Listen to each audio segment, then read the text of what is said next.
कैलाश भाई, बड़े बड़े हर्ष का विषय है, बड़ी खुशी की बात है कि 10वें विश्व हिंदी सम्मेलन में आपको सम्मानित किया जा रहा है, खासतौर से हिंदी पत्रकारिता में विशिष्ट योगदान के लिए। कैसा अनुभव कर रहे हैं? भाई, मैं विनत हूँ, बहुत संकोच से मैं इसे शुरुआत कर रहा हूँ, लेकिन मैं जानता हूँ कि मैं वो तमाम महारथियों के मुकाबले इतना अदना, इतना छोटा और मेरा अनुदान इतना मामूली है, पर उसे सम्मान मिल रहा है, इसलिए अभिभूत हूँ। पर साथ ही जैसे मैंने कहा कि बहुत विनत हूँ, बहुत आभार मानता हूँ और मन में पुलकित हूँ। आप एक लंबे समय तक बीबीसी के साथ जुड़े रहे, बीबीसी हिंदी और तमिल के अध्यक्ष भी रहे। आइए शुरुआत से हम चर्चा करें। जब आपने बीबीसी ज्वाइन किया अर्ली 70s में, किस तरह का माहौल था यहाँ? भाई, मैं सिर्फ इतना कह सकता हूँ कि जब मैं यहाँ पहुँचा, मुझे यहाँ आने में, ये तय करने में कि मैं यहाँ आऊँ, 6 महीने से ज़्यादा का समय लगा, क्योंकि वहाँ से चलने से पहले नियुक्ति पत्र और उसके बाद रिमाइंडर आते रहे और मेरे मन में बड़ा संकोच था कि मैं देश छोड़ूं या ना छोड़ूं। पर उस समय बीबीसी की बड़ी बदनामी इसलिए थी कि 1965 के पाकिस्तान वाले युद्ध में यहाँ के फॉरेन ऑफिस ने प्रधानमंत्री विल्सन से ये कह दिया था कि इसमें दोष भारत का है, और उनके उस बयान से भारत में बेहद रोष था बीबीसी के प्रति, क्योंकि तय था कि बीबीसी ने उनका वो बयान जारी किया था। तो इसलिए जब मैं पहुंचा तो एक तरह का मन में आक्रोश भी था और ये जानने की उत्सुकता भी थी कि जहां बीबीसी में ये दावा किया जाता है कि वो हर बात की तह तक जा करके सच्चाई का पता करते हैं, वहाँ हुआ कैसे। लेकिन ये वो वक्त था जब उस समय के पूर्वी पाकिस्तान में बहुत जोर आंदोलन चल रहा था और पश्चिमी पाकिस्तान की सरकार पूरी तरह आमादा थी कि वहाँ के बंगालियों को दबा कर रखा जाए। जब चुनाव में ये तय हुआ कि शेख मुजीब के अपने दल के बहुमत से वो प्रधानमंत्री बन जाएंगे, तो वहाँ पश्चिमी पाकिस्तान में भुट्टो साहब कोई मंजूर नहीं था, और उनके साथ जो उस समय राष्ट्रपति थे इस्कंदर मिर्जा, उन्होंने मिलकर के शेख मुजीब से कहा कि तुम पूर्वी पाकिस्तान भले संभाल लो, लेकिन तुम पाकिस्तान के प्रधानमंत्री नहीं बन सकते। तो इसलिए वो तनाव बहुत बढ़ रहा था। तो जब मैं पहुंचा, ये किस वर्ष की बात है? ये 1970 की बात है। 1971 में युद्ध हुआ था। 1971 की 25 मार्च को जब भुट्टो साहब ने ये महसूस किया कि वो पूर्वी पाकिस्तान को अपने कब्जे में नहीं ला सकते, तो उन्होंने पाकिस्तानी सेना को हुक्म दिया, और वो हुक्म इतना बर्बर, इतना अमानवीय था। उन्होंने पाकिस्तानी सैनिकों से कहा कि तुम यहाँ की बंगाली औरतों के साथ बलात्कार करके एक नई पीढ़ी पैदा करो, और अब से 25 वर्ष बाद वो सब युवक पाकिस्तानी होंगे और वो हमारा साथ देंगे। और सचमुच में 25 मार्च 1971 के बाद जो पाकिस्तान ने पूर्वी पाकिस्तान पर, वहाँ के बंगालियों पर जुल्म किया, वो अब इतिहास है। तो उस माहौल में मुझे काम करने का मौका मिला। एक मुश्किल ये भी थी कि तब तक कुछ पुरानी परंपरा ऐसी चली आ रही थी कि साहब लोग जो लिख के देते थे उसका अनुवाद हम लोग कर देते थे, लेकिन अब उस युद्ध के समय एक नया माहौल था और मुझे मौका मिला कि कुछ ऐसे कार्यक्रम थे जो मुझे सौंपे गए, जैसे लंदन से पत्र, जिनमें मैं अपनी बात बेझिझक कह सका। और इसलिए धीरे धीरे वो माहौल बदला।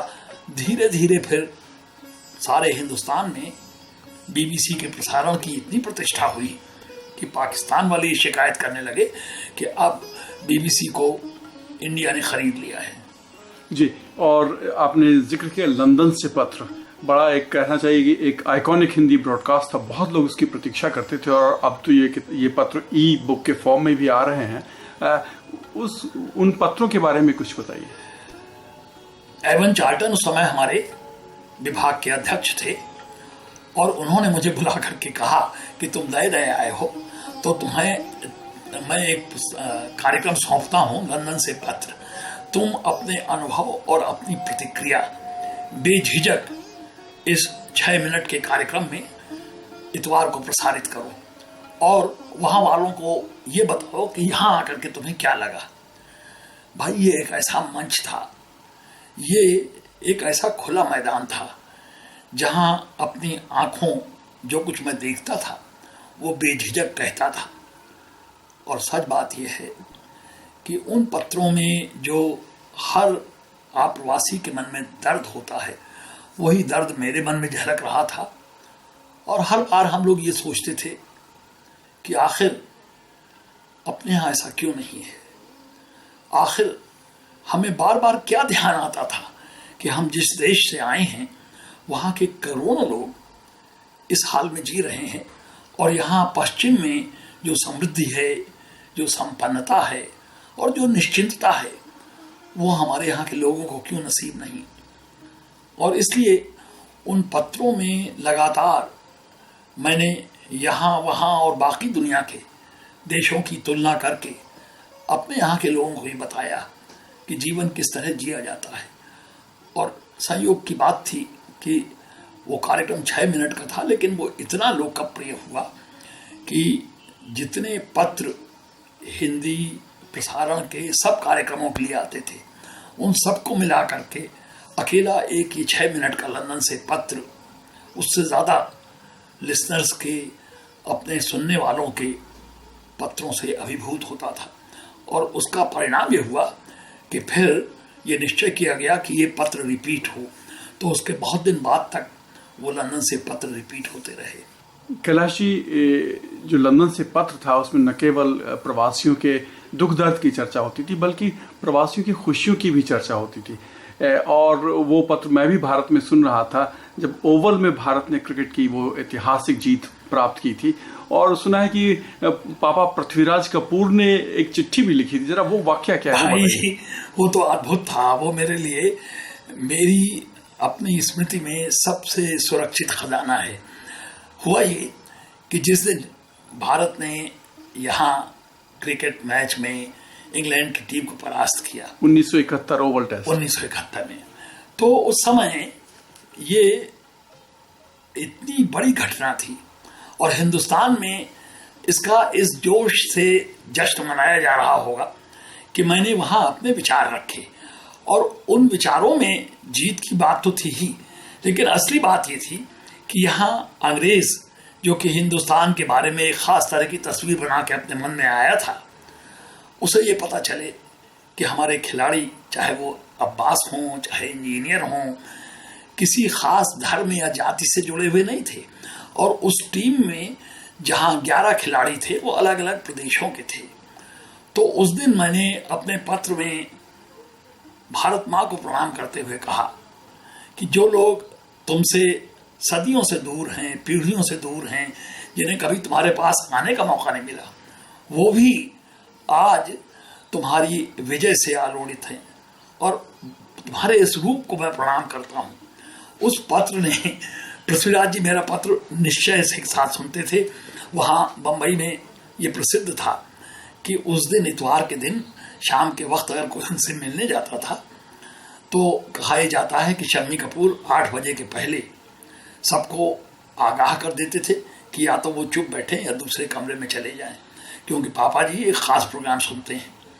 तो उस पत्र को सुन करके पृथ्वीराज जी इतने आलोड़ित हुए कि उन्होंने उसी समय मुझे एक पत्र लिखा।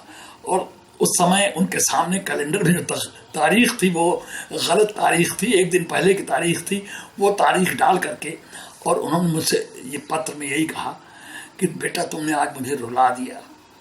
और सच बात यह है कि उसके बाद जब पृथ्वीराज जी से मिलना हुआ, वो इलाज के लिए जा रहे थे, तो उन्होंने मुझसे पूछा कि तुम इन पत्रों को संभाल करके रख तो रहे हो या नहीं, क्योंकि मैं अमेरिका में नहीं सुन पाऊंगा, लेकिन मैं चाहता हूं कि जब मैं लौट के भारत पहुंचूं तो मैं इन पत्रों को ध्यान से सुनूं।